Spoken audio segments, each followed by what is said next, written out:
Imagine a world where electric car batteries cost so little that buying an EV feels as routine as picking up a new laptop. No more sky-high price tags keeping everyday drivers on the sidelines. No more waiting years for battery prices to come down. This future, once a distant fantasy, is now racing toward us faster than anyone predicted. And the spark igniting it all comes from one company that nobody saw coming a decade ago. That company is CATL, the Chinese battery titan that just unveiled a sodium-ion battery so cheap, so robust in freezing weather, and so free of rare metals that it's being hailed as the lithium killer. This isn't some lab curiosity locked behind glass. It's a production-ready technology that slashes manufacturing costs by up to 40%, sidesteps the environmental carnage of lithium mining, and performs like a champ when the mercury plunges. Industry insiders are whispering the same thing. If this scales, the entire electric vehicle landscape flips overnight. So what exactly has CATL built that could topple lithium's decade-long reign? Is this the real deal, or just another flashy prototype destined for the tech graveyard? And most importantly, how close are we to seeing sodium-powered cars, scooters, and grid storage systems flooding the market? Stay with me until the end, because the details about to unfold will rewire everything you thought you knew about electric mobility. And before we dive in, hit that subscribe button so you're first in line for every breakthrough like this. Let's start with the company itself, because understanding CATL is key to grasping why this sodium-ion battery matters. Founded in 2011 in the coastal province of Fujian, China, contemporary Amperex Technology Co. Limited began life making small lithium cells for mobile phones and portable gadgets.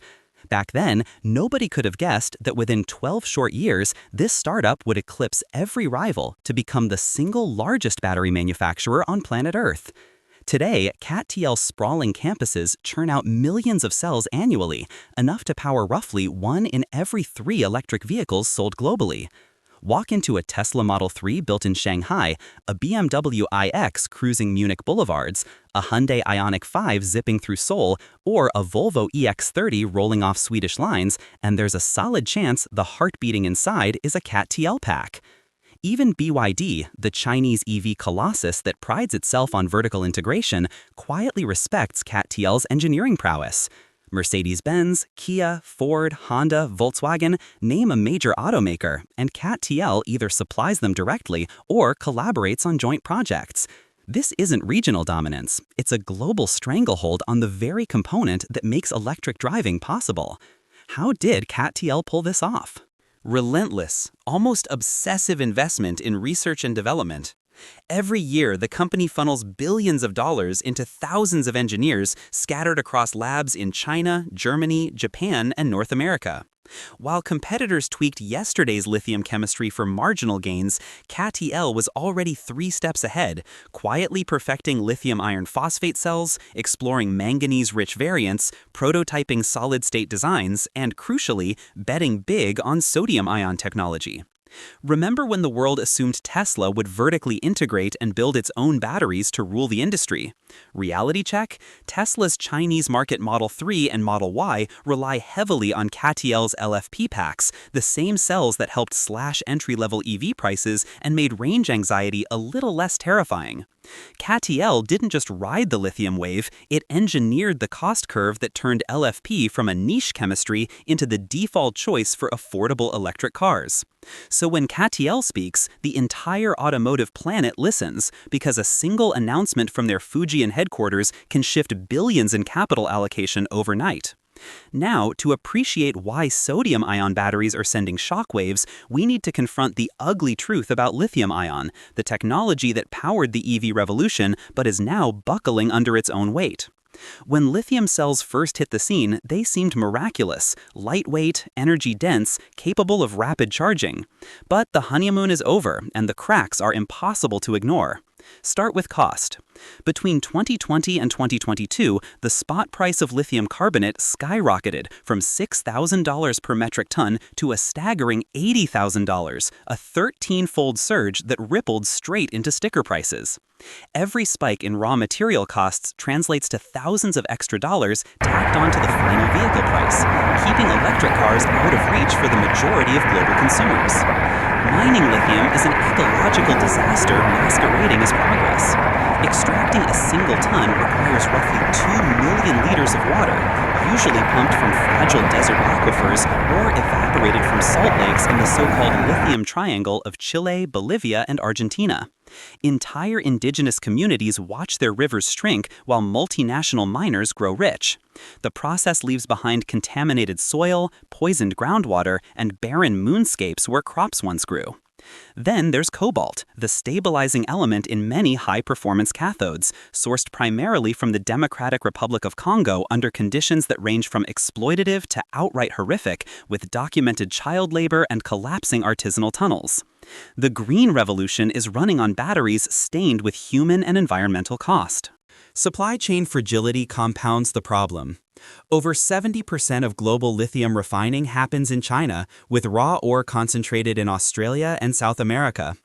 A single trade dispute, a coup in La Paz, or a typhoon in the South China Sea can choke supply lines for months, forcing automakers to idle assembly plants and delay deliveries. Recycling is the final insult. Despite the hype, fewer than 5% of lithium-ion batteries are recycled worldwide. The rest pile up in landfills, leaching toxic heavy metals into soil and waterways. Technically, lithium cells falter in extreme conditions. At -20 degrees Celsius, range can plummet 30% or more as ion mobility grinds to a halt. Push them too hard with fast charging or overheat them in traffic, and you risk thermal runaway, the chain reaction that turns a battery pack into an inferno. You've seen the viral videos, electric scooters erupting on sidewalks, parked cars reduced to charred husks. These aren't anomalies, they're symptoms of a chemistry pushed to its limits. The entire industry knows lithium is a bridge technology, not the destination. Solid state, graphene, hydrogen, and sodium ion are all in the race, but only one is closing in on mass production with a cost structure that could democratize clean mobility. Enter sodium ion, the chemistry that sounds too simple to be revolutionary, yet threatens to upend everything. At its core, a sodium-ion cell operates on the same fundamental principle as lithium-ion. Ions shuttle between a positive cathode and a negative anode through an electrolyte, generating electricity when they move. The difference is the metal. Instead of scarce, expensive lithium, sodium-ion batteries use sodium, the sixth most abundant element on Earth and the stuff that makes table salt salty.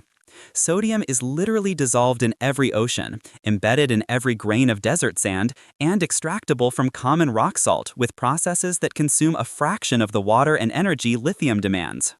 No child labor in war-torn mines, no evaporation ponds scarring the Andes, no geopolitical choke points. Just abundant, low-cost raw material ready to be refined into battery-grade carbonate or hydroxide. The advantages stack up quickly. First, cost.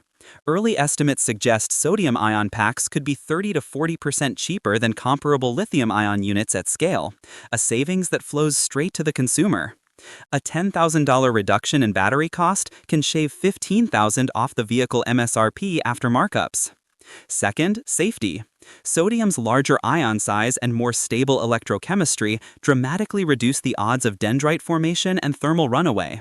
Cells can be punctured, overcharged, or exposed to extreme heat with far less risk of fire.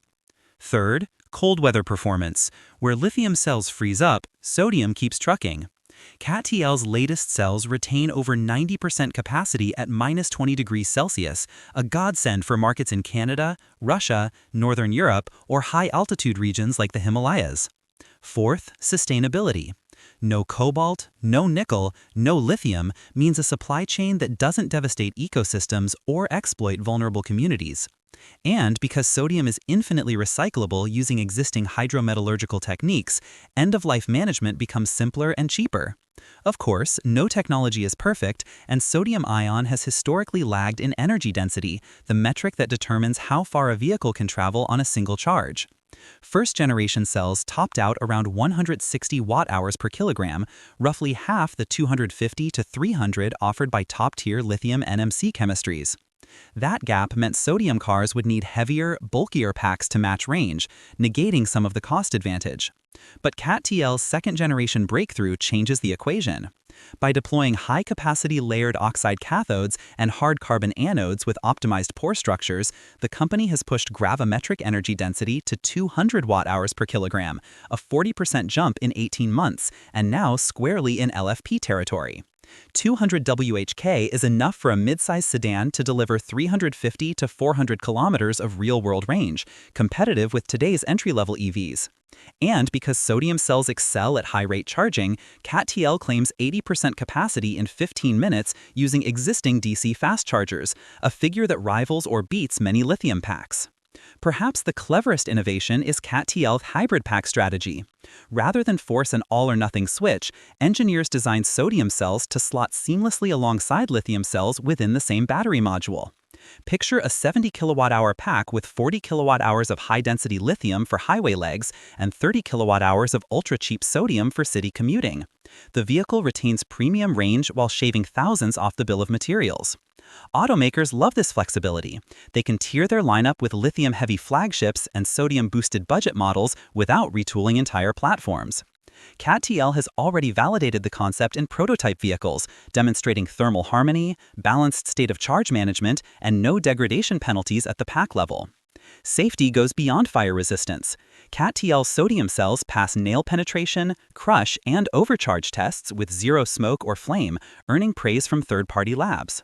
The company has also eliminated liquid electrolytes in favor of quasi-solid or gel polymers in some configurations, further reducing leakage risks. For fleet operators, school districts, and public transit agencies, this translates to lower insurance premiums and fewer regulatory headaches.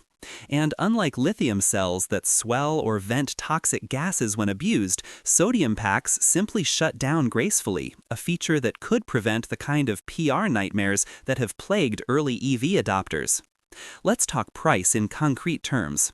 CATL's internal roadmaps project sodium-ion cell costs falling below $40 per kilowatt-hour by 2027, compared to $70 to $80 for LFP and over $100 for NMC. At $40 per kilowatt-hour, a 60 kilowatt-hour pack costs just $2,400 at the cell level before packaging and BMS. Factor in assembly, cooling, and margins, and you're still looking at a battery system under $4,000, cheap enough to build a $25,000 compact EV that undercuts internal combustion rivals on total cost of ownership. Add in plummeting charging costs as renewable penetration grows, and the economic case becomes irresistible.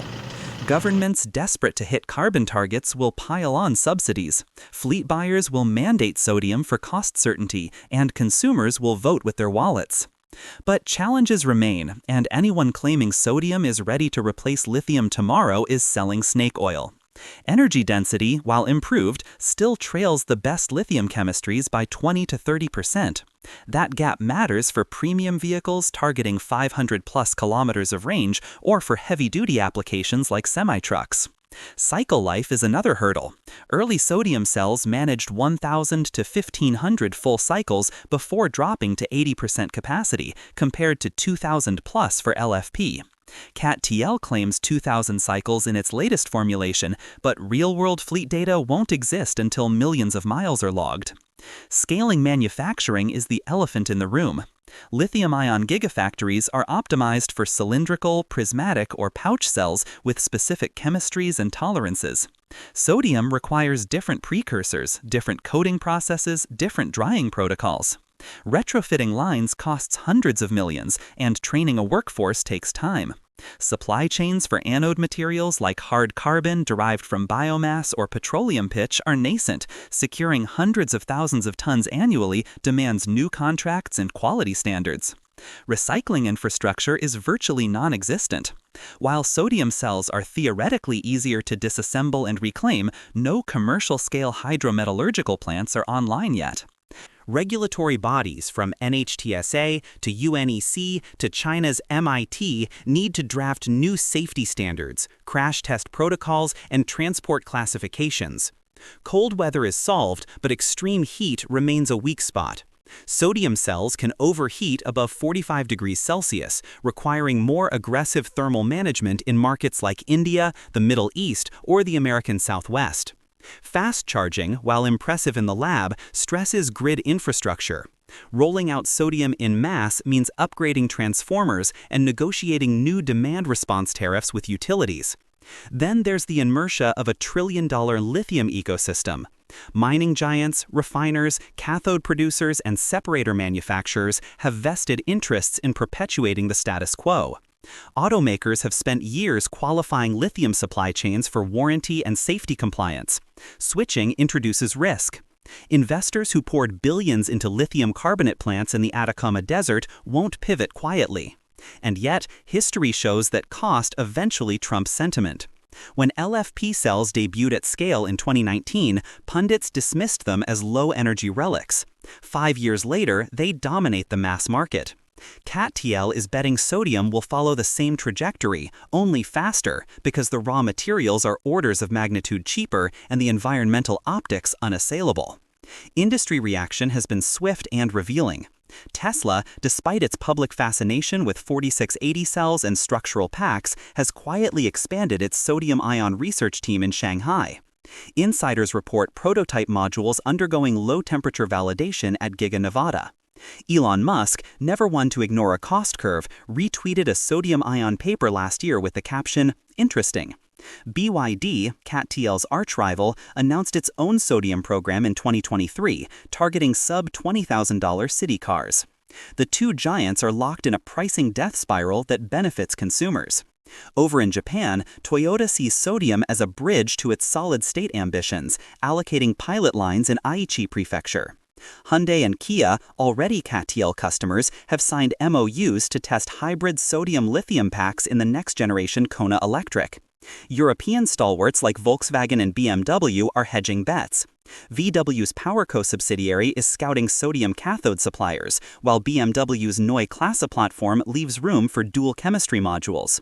Ford's Blue Oval SK joint venture with SK On is rumored to be evaluating sodium for the next F-150 Lightning budget trim.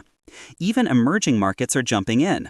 India's Tata Motors and Ola Electric have dispatched engineers to Ningde to explore localized sodium production. With lithium carbonate imports eating 30% of battery cost, domestic sodium refineries using Gujarat salt flats could slash prices and create thousands of jobs. In Brazil, the government is courting CATL to build a sodium gigafactory in Sao Paulo, leveraging the country's vast sodium chloride reserves. Africa, long exploited for cobalt, could pivot to sodium carbonate from Lake Natron, keeping more value onshore. The geopolitical implications are profound. Sodium-ion democratizes battery production, allowing resource-poor nations to leapfrog lithium dependency and build sovereign EV industries. CATL's rollout timeline is aggressive but credible. Pilot production began in late 2024 at a dedicated line in Ningde, churning out cells for validation fleets. Chery Automobile will launch the first production sodium-ion vehicle under its iCar sub-brand in the second quarter of 2025, a subcompact hatchback priced below $15,000 with a 250-kilometer sodium-only range. Jack Motors follows with a sodium hybrid van for urban delivery.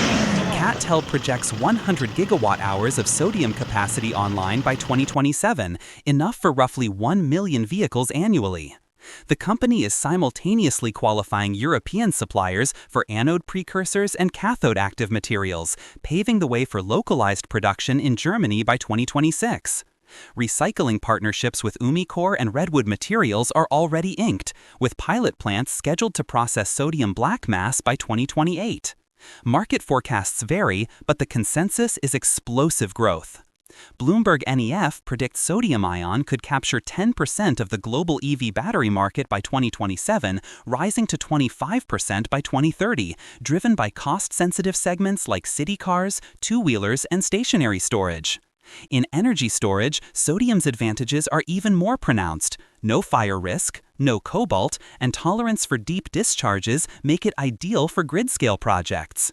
China's state grid has already ordered sodium pilot systems for solar smoothing in Inner Mongolia. In California, utilities eyeing lithium-ion fire setbacks are negotiating sodium contracts to meet renewable integration mandates without breaking ratepayer budgets. Picture the showroom of 2027. You walk in, and the salesperson doesn't lead with range or 0 to 60. Instead, this model uses our new sodium hybrid pack, 30% cheaper than last year, charges to 80 in 15 minutes, and laughs at -20 winters. Oh, and the warranty is 10 years, unlimited miles, because fire just isn't a thing. Outside, charging stations advertise sodium-optimized lanes with higher power delivery and lower kWh rates. Ride-sharing fleets run sodium city cars that cost half as much to acquire and maintain. Delivery vans idle silently, their sodium packs topped up overnight on cheap solar. In rural India, farmers power irrigation pumps from sodium stationary units charged by rooftop panels, bypassing diesel entirely.